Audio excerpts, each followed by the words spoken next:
नमस्कार, मी पंजाब डक हवामान अभ्यासक मुक्काम पोस्ट उगळी धामणगाव तालुका शिलो जिल्हा परभणी देत आहे.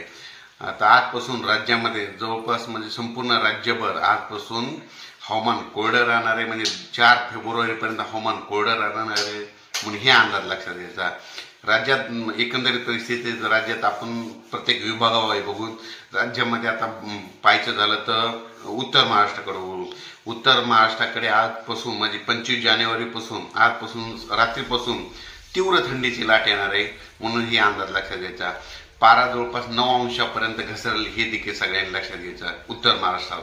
त्याच्यानंतर पश्चिम महाराष्ट्रात देखील आजपासून तीव्र थंडी वाढणार आहे म्हणून हे देखील अंदाज लक्षात घ्यायचा. त्याच्यानंतर मराठवाड्यातील 6 जिल्ह्यामध्ये देखील आज थंडीची लाट येणार आहे म्हणून हे देखील अंदाज लक्षात घ्यायचा. त्याच्यानंतर पश्चिमी विदर्भामध्ये देखील आज थंडीची लाट येणार आहे म्हणून हे देखील अंदाज लक्षात घ्यायचा.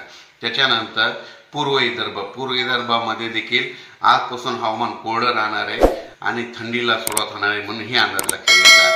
राज्यात आज म्हणजे 25 जानेवारीपासून तर 4 फेब्रुवारीपर्यंत दिवसाच्याला वारं सुटेल आणि त्या वाऱ्यामध्ये थंडीचा गारवा राहणार आहे म्हणून हे अंदाज लक्षात घ्यायचा.